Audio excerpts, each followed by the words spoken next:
Let me begin by wishing everyone a healthy, sweet, and abundant year. Blessings and everything material and spiritual, all in the best of health, whether it's children, whether it's livelihood, whether it's personal growth, everything that your heart seeks and desires. May this be a year of personal and global redemption. If you could ask for anything, you want, what would it be? This is the provocative question and title of this week's discussion.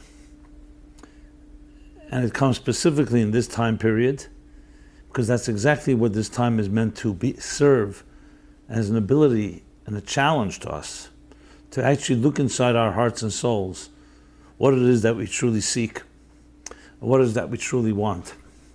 Because the knee-jerk reaction most people would have to the question would be either something that satisfies our instant gratification, something that is an immediate need, most likely a fleeting,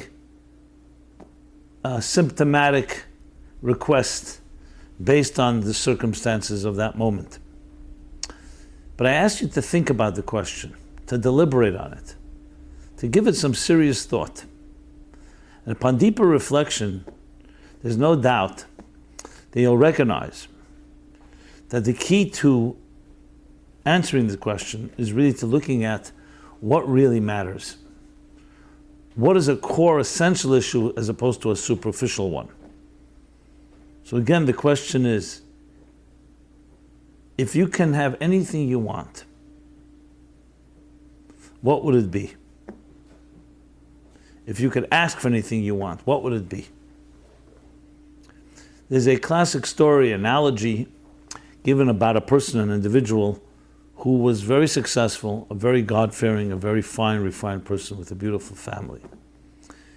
And as it is the case in the story with Job and other sufferers in history, the challenging angel came and said, listen, God, here's a person, he's blessed with all these good things. That's why he's so God-fearing and that's why he's such a fine person. Let's test him and challenge him, take away his gifts, and let's see then, when he's put up to the test, what he's made of.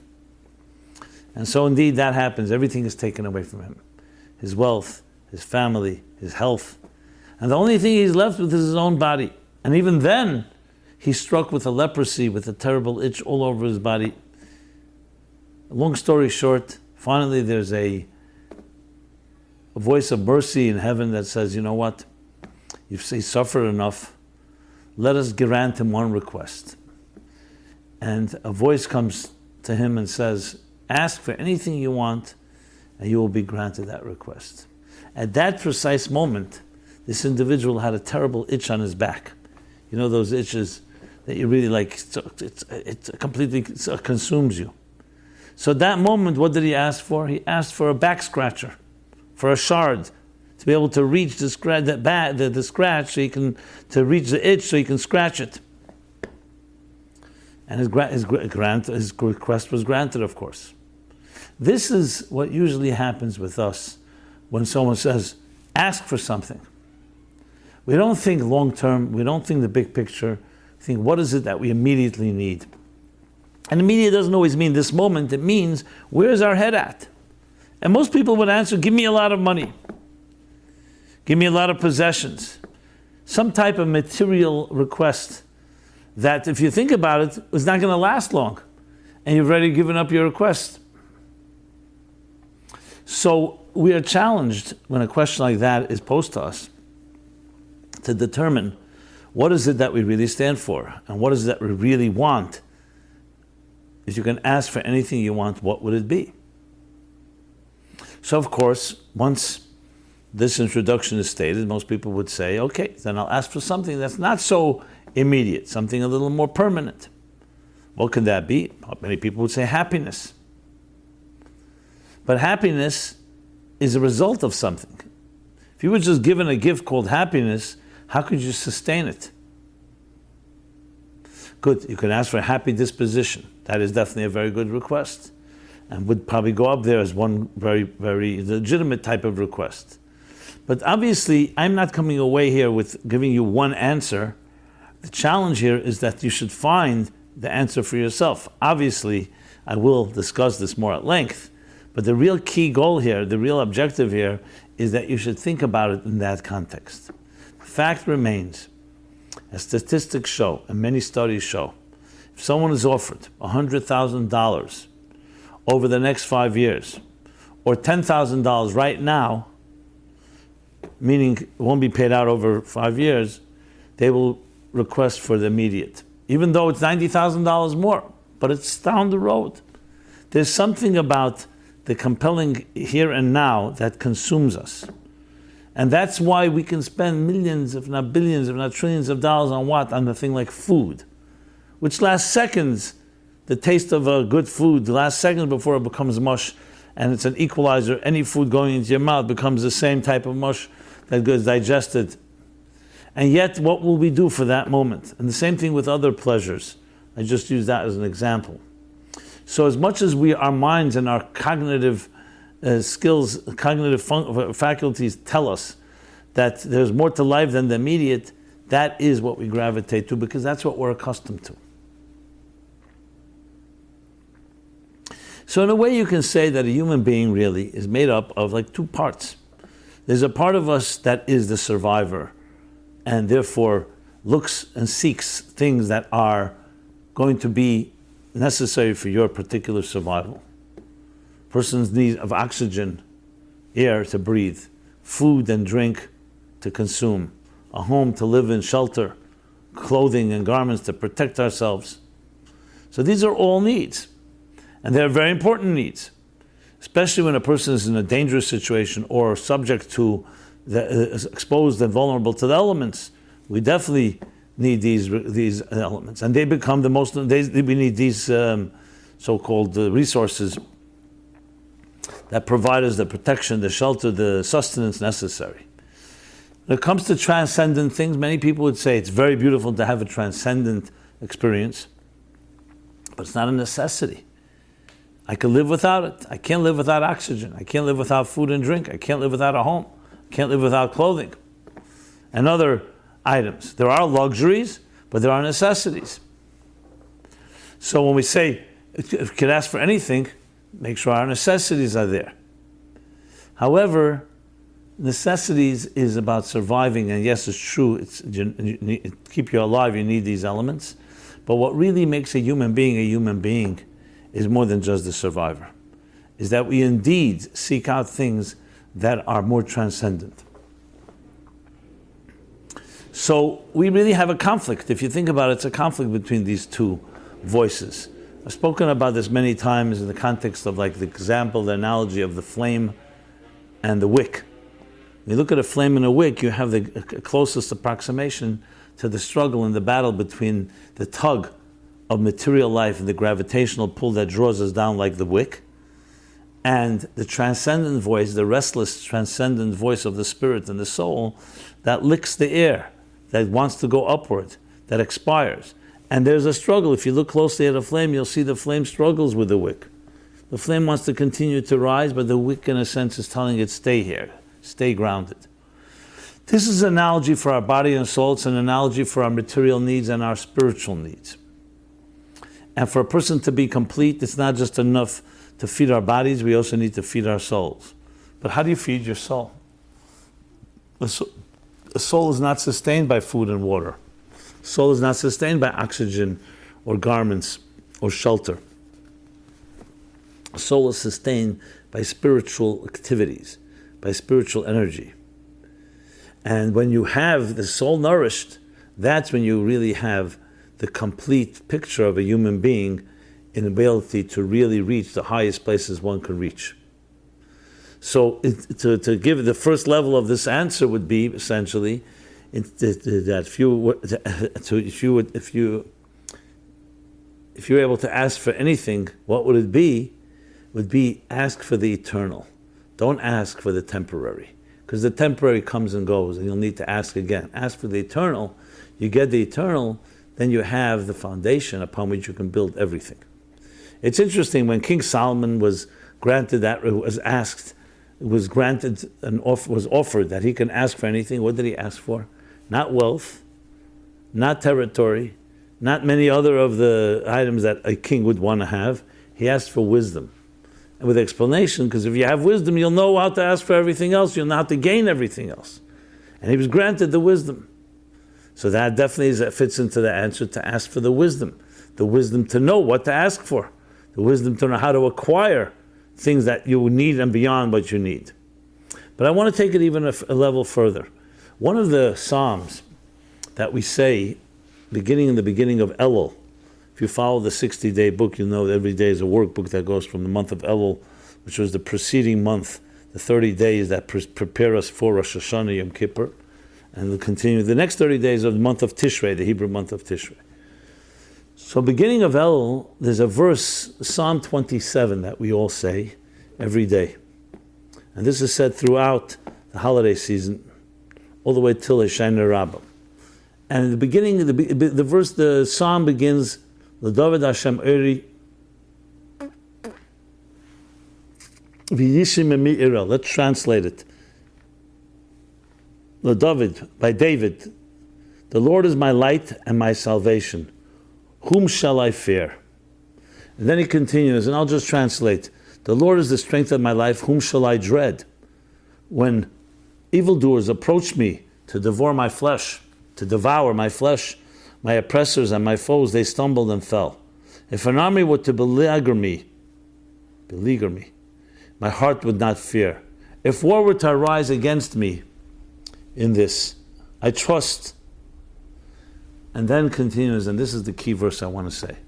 Acha sha'alti me'es Hashem, oisa avakesh, shifti bebeis Hashem kol yemei chaye, lachzes b'noyim Hashem levat ker b'hei. Translated. One thing I've asked of the Lord that I seek, that I may dwell in the house of the Lord all the days of my life, to behold the pleasantness of the Lord, and to visit in his sanctuary. And then continues to speak about how this power allows us to face any adversity and any challenges that may come our way. The key thing here is the one thing I have asked the Lord, and he says three things.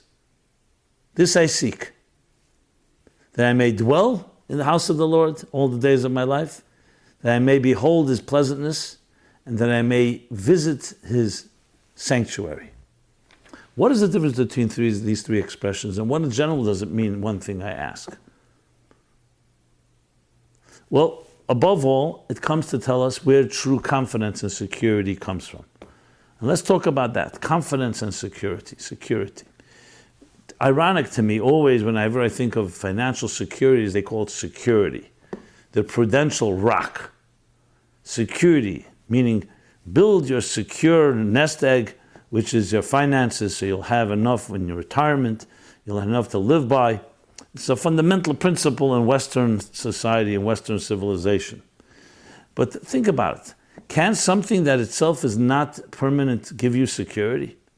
Would you trust a stone or a rock or a ship that's subject and vulnerable to the elements or to the waves to provide you this eternal security? And yet that's exactly what we're saying. Financial security is providing you security when it can provide, yes, it can provide you the ability to buy things, the ability to protect yourself from things, the ability to travel, the ability to run if you need to, God forbid, but the bottom line, the ability to survive. But is it really security, or just being able to make it in a hostile, difficult world? Comes King David and says the real secret to security has to come from something that's eternal. If you can hold on to something eternal, something that's everlasting, then you know that you can stand on that forever and ever. And this is the three things he says. It is, number one, to dwell in the house of the Lord. We'll discuss the details in a moment. Number two, to behold, lachzes. Lachzes means more than just behold, to you can almost say revel, lachzes means to see, behold, but in a profound way of seeing something, in the pleasantness of the Lord, and finally to visit his sanctuary. So all three of them have one thing in common, and that is it's not man-made. It's something based on the Lord, something godly, something divine, which means it is not subject to the vicissitudes and to the changes and shifts of an eroding, deteriorating, aging, mortal world. And that's why it provides such security. So when you're looking for the ability to be able to prevail over everything, you need something that's more and stronger than where the problem originates from. You cannot solve a problem from the same place where the problem originates from. So by going towards, it says, one thing I ask, one thing I request, by going to the house of the Lord, which means to dwell in a place that is eternal, that eternity provides us with the security, provides us with the confidence, provides us with the fortitude necessary to deal with any given challenge. And that's the key difference between symptoms and roots. When a person had that scratch on the back and he asked for a back scratcher, he was dealing with a symptom. He had his back scratcher, and now he dealt with the itch, and then the itch goes away. What do you do then? However, if he were to ask, for example, for his health, then he wouldn't need a back scratcher. The health automatically would become healthy. His body would become healthy. He wouldn't have any more itches. Not today, not tomorrow, not forever. The same is when it comes to our lives. Once we become programmed and we become conditioned by this world, when someone asks you something, you are going to address it from your perspective at that given time.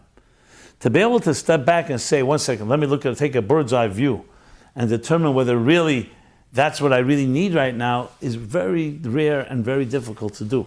Because we're accustomed to our approach, where you go for your needs, whether it's groceries or, as I said, the different type of needs that we have. Each person has our places we go to.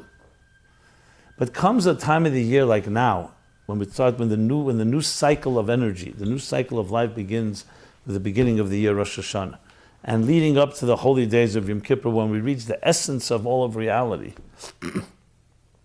This is an opportunity to revisit the question, and revisit our routines, and revisit the things we would naturally gravitate to, and come to recognize this Achashalti. The one thing that we request is the element of an eternal foundation, something that gives my life eternal meaning, something that gives me eternal drive and purpose, which can ride out and ride over and ride through any given challenge, any wave that comes our way.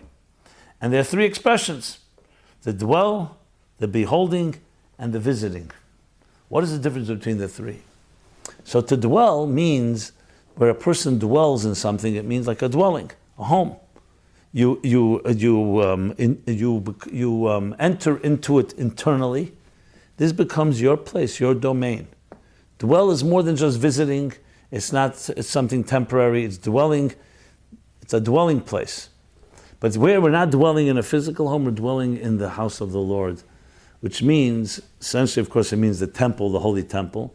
But we know that the holy temple, when it says in the Torah, what it says is, build for me a holy sanctuary, and I will rest among you.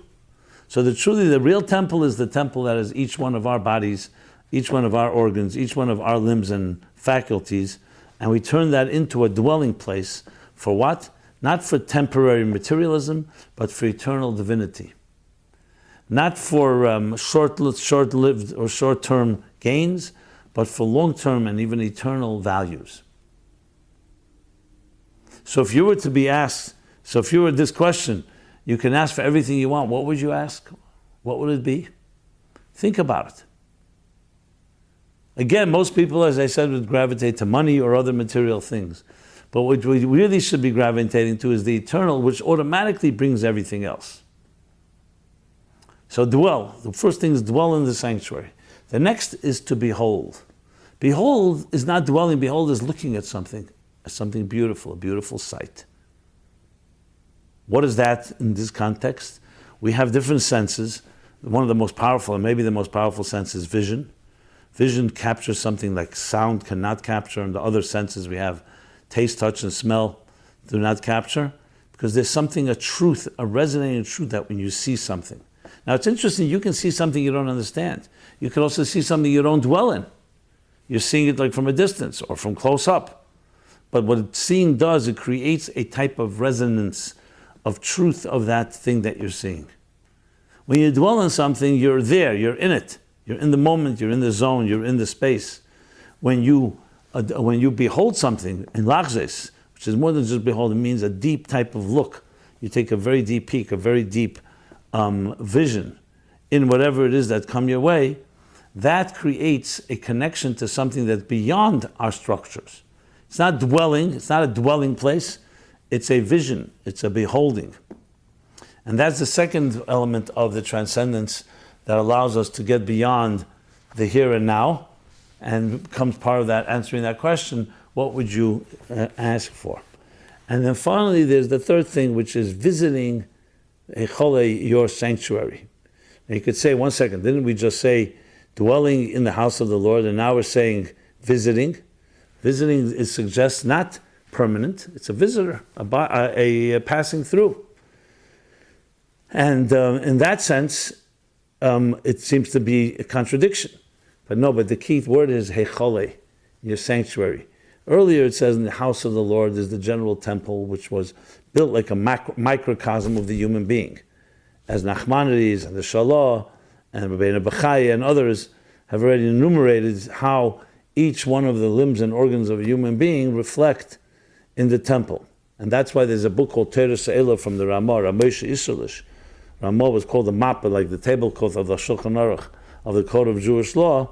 So he wrote a book called Torah Se'ela, which goes through every graphic detail of the temple and explains it Kabbalistically and mystically.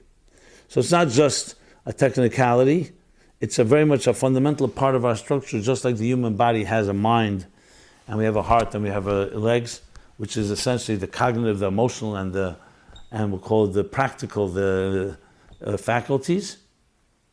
Same thing, the temple is made up of three parts. The Holy of Holies, that corresponds to the mind, that's where the Aron HaKodesh, that's where the Holy Ark would rest, and that's where the Torah was placed, together with the second tablets, and also the broken first tablets. All there. So because that is the Holy of Holies. Then comes the section called Kodesh, the Holy. There you had the tabernacle of the bread, that corresponds to the three pillars, chesed, kindness, bread. And the next is the menorah, which was light, bringing light to the world. And the third was the altar, the inner altar, which corresponds to the heart, the emotional connection to the divine. But when we talk about, in the context of what we're discussing, the dwelling place that we enter, that we desire to dwell in the house of the Lord, we're talking about all three dimensions. So therefore, when we discuss this whole idea of requests, what we're requesting, we're looking to create within our system, because you can say, listen, you have a mind, you have a heart, you have actions, and they're dedicated to work, they're dedicated to enjoying yourself, they're dedicated to different pleasures and entertainment. But we're saying no. We're saying, one thing I request, and this I seek, is to enter, to dwell on to dwell in the house of the Lord. The house of the Lord, to dwell that all parts of us, our mind, our emotional conditioning, our cognitive conditioning, our emotional conditioning, and our action-based conditioning, our basic functions, should all be directed toward a dwelling place, a home for the divine. Imagine your mind is a place where God can rest. Same thing with your heart, the same thing with your behavior, your actions, your behavioral conditioning. And then comes, as I mentioned, lachze is to behold the pleasantness. So pleasantness is already something, the pleasantness of the Lord, is something that's not as tangible. Because what does the pleasantness mean? It means a pleasant, refined, beautiful life. That's what it means. So the first deals mostly with the faculties, where you're elevating yourself to a place that is indeed transcendent and beyond the here and now, and therefore eternal. But the envisioning or beholding, the pleasantness is bringing a certain beauty and life, a beauty and the refined qualities into your life. You find people, for example, that are very spiritual, they're very connected to higher things, but you don't always see that they're pleasant. They can be very intense, they can be very harsh, they can be very critical. Pleasantness is a critical element in anything. When you ask somebody for a favor and you do it pleasantly, everything changes. If you ask for that same request to somebody who may owe you something, they may do it begrudgingly, but there's nothing that beats pleasantness to be pleasant. It's something to work on. And that's the second request, the second part of this one request, and that is lachzes, to behold the pleasantness, lachzes b'nayim Hashem, to behold the pleasantness of the Lord. And then will come the third section. Now, pleasantness, I want to add a few more things about that. In a sense, asking God and saying, I'm too bitter, I'm too broken, I'm too negative about things. I want you to allow me to have a smile on my face. I want you to allow me to be able to, at times, I don't say the word escape, but transcend the moment and being able to just be a pleasant person. You meet many people, they're just not pleasant. They have anger in them, they have resentment. They usually go back to childhood, and they just have their very, very negative attitude to things. Obviously, our discussion here is meant to counter that balance by bringing up the fact that you can be a pleasant person if you behave that way. Sometimes you have to fake it. Be nice, be pleasant. The aplomb is basically dignity under duress. When you're not, there's no duress, there's no tensions. So being pleasant is not a great achievement. Even though even then some people have the challenge. But when you're dealing with stress, you're dealing with challenges, that's when it really arises. So where do we ultimately learn the deepest form of pleasantness is from God himself.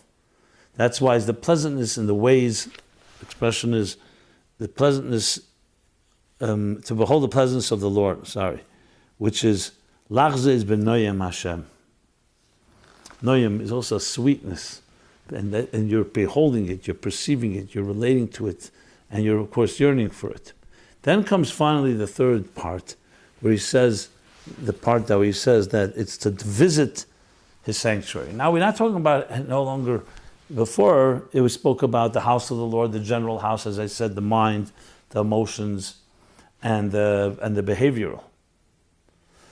Three different vessels and containers within the heart section. But overall, it's three, the Chabad, Chagas, Nehi, the cognitive, the emotional, and the behavioral. But now we're talking Behechel Kodshe. Behechel, exact language, Levaka Behechole, sometimes Behechel HaKodesh. Hechel is the actual sanctuary, it's actually the place, the Kodesh, where the holiest things took place. Sometimes it refers also to the Holy of Holies. But you're no longer talking about the general temple in general. See, and here, therefore, we say visit, we don't say dwell. Because dwell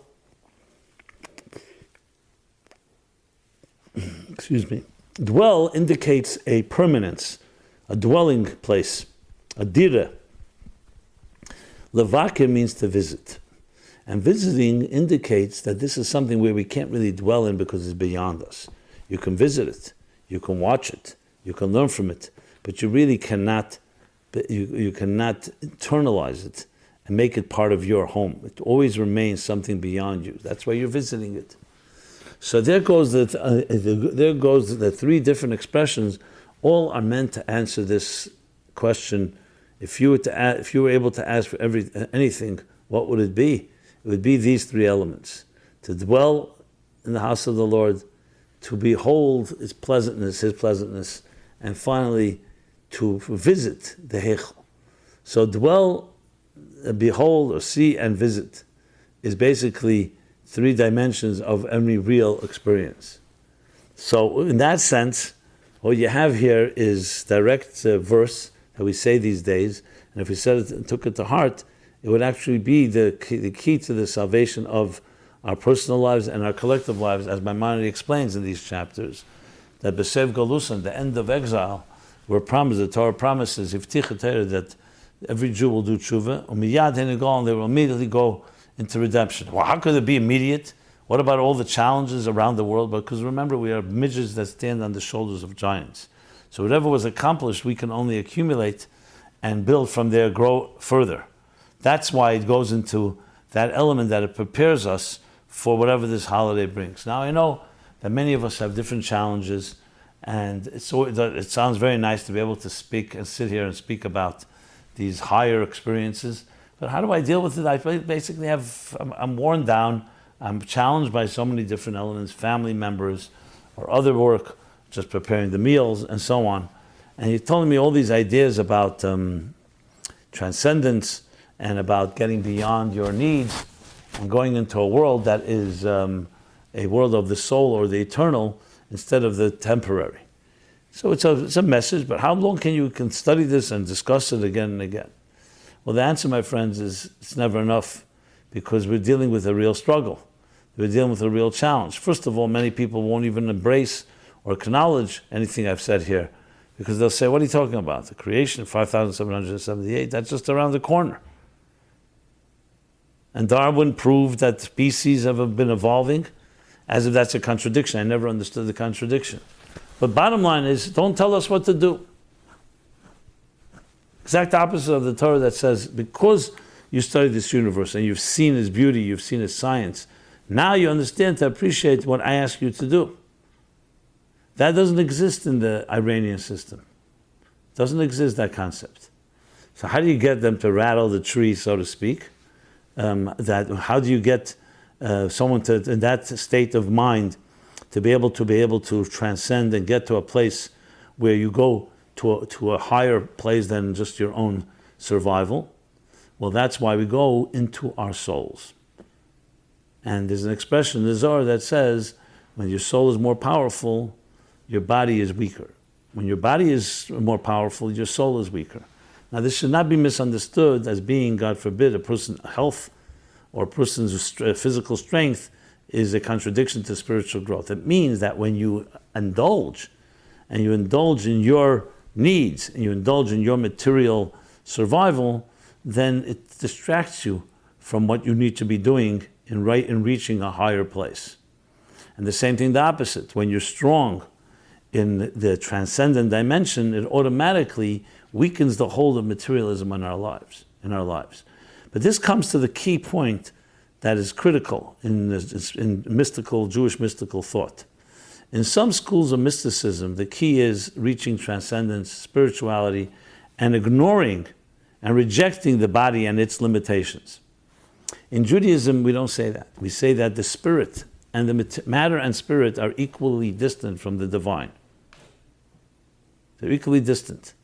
And the key to real growth is not asceticism and denying the material, but it's harnessing it and recognizing that it has even more powerful energy than we could ever imagine. And how do you harness it? The soul has to direct the body. The soul has to direct the body, and like a captain of a ship, and give it the vision and the direction and guidance that's necessary. And then it reveals that power within the body as well, within the material as well. So the real approach then is not asceticism or denying the material, it's fusion. It's the fusion between matter and spirit, between body and soul, in a total seamless fusion. And that's when we say a world that will be filled with divine knowledge as the waters cover the sea. Waters cover the sea means there is a sea, there's a seabed, and there's earth there, there's land, but it's completely submerged by with the knowledge of God, like waters that cover the sea. And that's where you start getting the combination of both elements, that you have not just the survival element, but also the element that is transcendent. And most importantly, that they get fused together. They get fused together in the fullest sense of the word. So in a way, you can say, when you go back to the three expressions, to dwell, to behold, like with our vision, and to visit, you can say that the visiting is obviously you're visiting something that's beyond you. Whereas when you dwell in it, it's not so much beyond you, it's within you. And the middle level is the idea of beholding. When you see something, is it internalizing it or is it beyond you?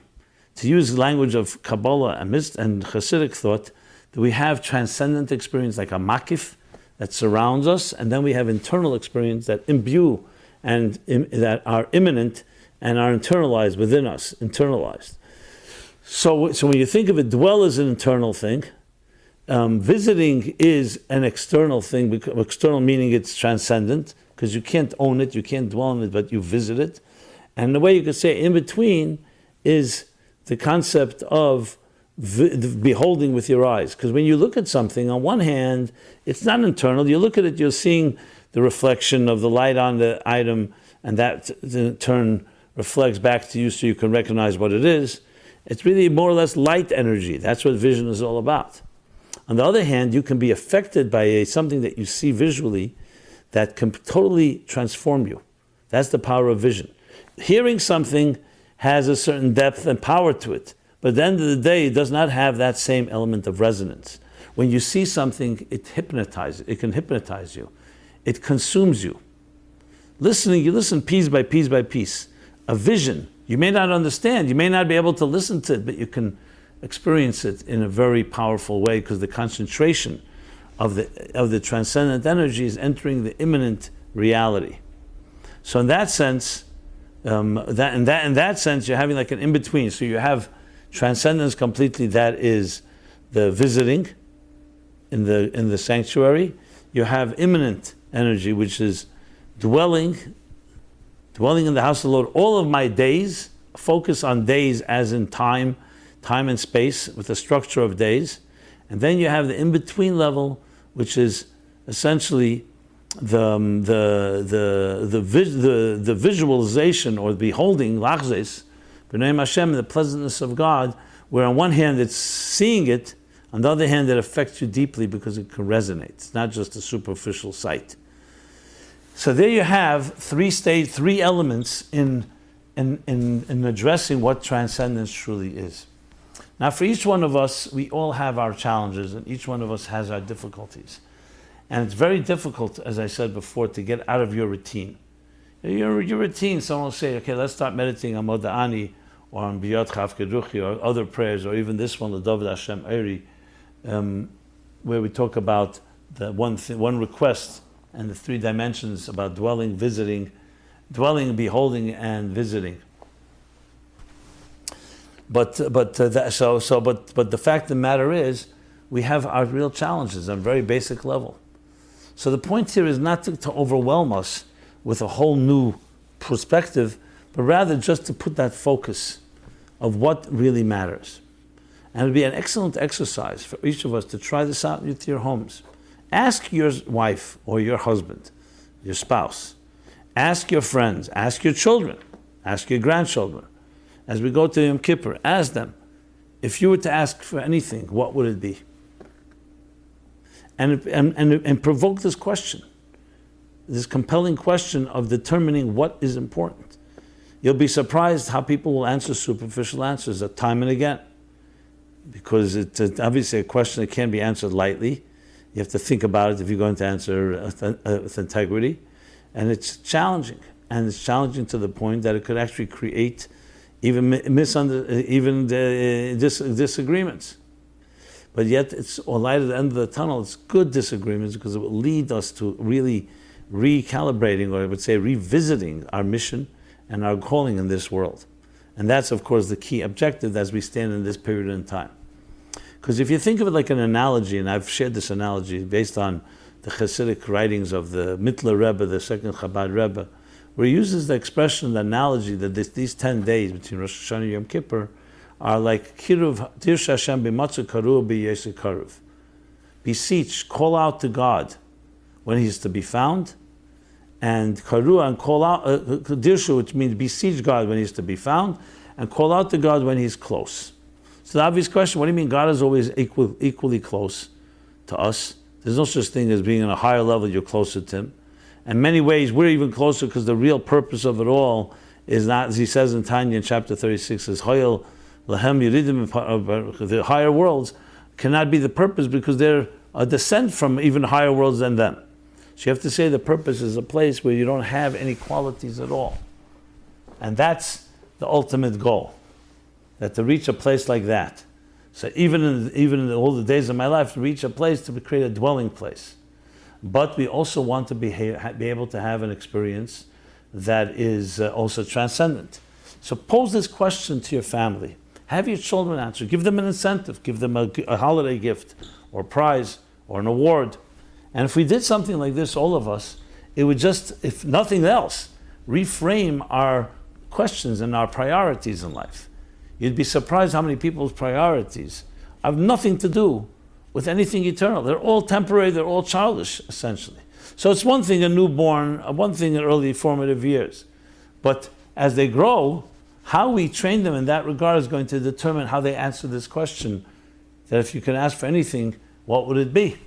Unfortunately, I did do the tests, and unfortunately what I discovered is most young people either look at you incredulously, like where you're coming from, it's completely off the wall, or they don't have an answer because they're busy with other things. So this is a great question, especially as we stand in these days, and it's provocative, and it's also in a way appealing, because it's an interesting question to ask people. What would it be that you would ask for? You know, I could say, I guess it's like a twin sister, a twin cousin to, not twin cousin. It's like a twin to the question that what mark would you like to leave? If you could make a mark in this universe, what would it be? Would it be helping people? Would it be creating something? What would it be like? So these two questions go hand in hand of what, if you had a request, if you could ask something, what would it be? And what would you like to make, what mark would you like to leave in this universe? That helps you defend and identify where your skills are and where you'd like to put your passion. And then act on it. People ask, well, it's a new year, how come I don't feel new energy? New energy needs containers. It needs somewhere to rest its laurels. It needs somewhere to be internalized. So you could have the most brilliant speech, you could have the most brilliant class, you could have a great inspiration, but you need it to be grounded. And hence you have the grounding of the different elements in this season that are all meant to take transcendence and bottle it in a way that we can identify with it, we can experience it. So try it out. Try talking about this question with your children, with guests, with others, in a very pleasant and kind way, and you'll be surprised what you'll find. You'll find the importance of the vitality of this type of thought to people of all walks of life, I should add. Not just Jewish people, to all walks of life, because everybody is in need of transcendence as well as immanence and internalizing it all in our personal lives. So, my friends, in sum, when you talk about the idea of one request or many requests, what would it be? Immediately look to eternal things. Do not look to temporary things. It would be ridiculous to ask for them, because once they've asked, you've gotten, and then you've basically drained that resource. So you don't want to ask if someone says, do you want water from a well? Say, no, I want the well. Do you want to learn how to fish? Do you want fish, or you want to learn how to fish? I want to learn how to fish. Always look for the thing that brings the rest of it there. That's the key in the order of any type of logical request. So as we wind down these days, each of these days is a countdown toward Yom Kippur, which will be coming Saturday, Shabbos, this holiest day of the year, which in this case supersedes even Shabbos in the case that we don't eat and drink and we don't have festive meals, even though Yom Kippur is not for negative reasons, like Tisha B'Av, the saddest day of the calendar, but it is abstaining because we're like angels, Malachim. And Malachim and Amelech actually have the same letters except the Aleph. So we are like kings, Mamlechas Kohanim, kings, Mamlechas Kohanim, a king of priestly kings. And as a king, there's a certain dignity that you carry yourself with. You don't want to be caught, even privately, hiding or avoiding a situation because it's uncomfortable. You also don't want to become uncomfortable when the predator is around, and that you are able to not have the fears of being able to expose something that is negative. That's all part of the process of taking something the negative and looking at it straight in its eyes. Because adversity, as he says in this psalm, is what is overcome by the foundations when you stand on eternal foundations. We have too many negative things in our lives, and you don't want to, even though you need to clean up the dust, you don't want to become a dust collector. You want to clean up the dust, so in order to reveal the deeper eternal elements within you. So in a sense, there's two stages to the process in these days. The one is to look at the things that are negative, but not to be consumed by them, and recognize we're connecting to a request that connects us to the things that are eternal. As I've discussed many times, when you dedicate your life to something, eternal, you become an extension of that eternity. If you dedicate yourself, your life to your own success, you may be driven and you will be successful, but it will always be commensurate to your own limitations. So our real goal is to have the connection to something that is beyond each one of us. And hence, God should bless every one of you. Then when you do ask that question, and you should ask that question, but ask it correctly, and you will find that you will get answers that are commensurate to your request. Ask for a shard, for a back scratcher, and you may get that request fulfilled. Ask, however, for something that is beyond, something that is eternal, that gives you something that will last with you forever and beyond, then that becomes your reality. And this includes, of course, expanding our minds and our hearts and our souls and our spirits and our faculties to much broader horizons. So Yom Kippur is a day when we connect to the essence. I mentioned before the flame. The flame gets closer to its source. Think of it like an orbit. And when the flame gets closer to the source, it begins to lick, gets closer, it's like they hug each other, the two flames. But this, in essence, is what we've been discussing. It's the point that you really come to connect, not so much you know and understand every word in the prayers that you say, but rather you come to connect to the core of who you are. And that is to dwell in the house of the Lord, to behold His pleasantness, and to visit His sanctuary, His innermost sanctuary, which is only possible through a visit, not through dwelling. And when you combine all these three things, it really affects us. Because we're so distracted, as I mentioned, by the things we see, hear, taste, touch, and smell, but especially the visual. And that's why it's so important, Lachzis b'nei Hashem, to look at the visual, to look at the beauty of the universe, the eloquence, the exquisiteness of how the universe was created. Lachzis b'nei Hashem. Levaker, and then to visit Heichel Kodshe, which is the inner sanctum, which is a critical element, of course, in reaching the ultimate essence of everything that exists. So, I want to conclude as I began. We are coming to the days of the holiest day of the year, when Moses finally prevails over God to forgive the people. And it was a horrible sin, very premeditated, called idolatry. So if that can be forgiven, anything can be forgiven.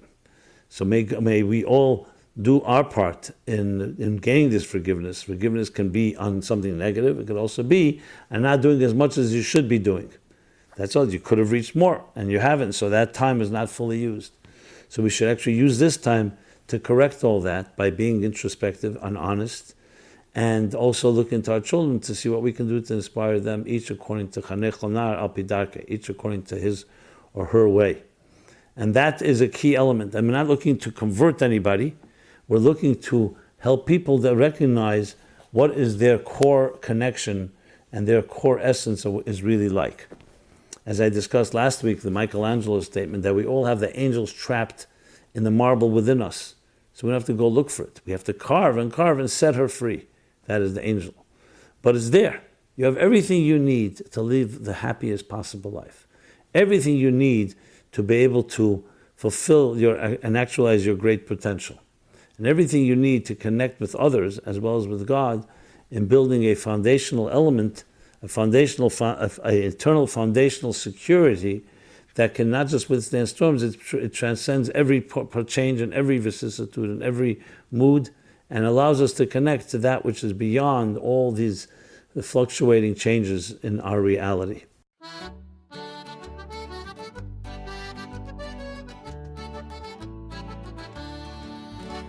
Scattamo stanotti, viri come balla, sutta e fanali chi si scidica. Ballamo stanotti, salta come un'anna, chi pettini di luna in sciolla. Gira musica, gira e non si ferma, come una galla do vento aita. Attira con narina, tamburello e abbacia come sua figliola. Scattano stanotti, viri come balla, sutta e fanali chi si scidica. Ballamo stanotti, salta come un'anna, chi pettini di luna in sciolla.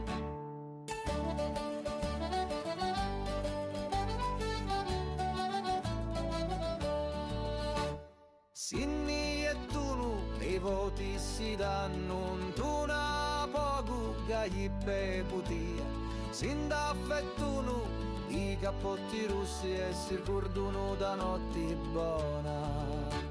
Scattiamo stanotte, vini come balla, su te fanali chi si scidica. Ballamo stanotte, salta come un'anna, chi pettini di luna in sciolla.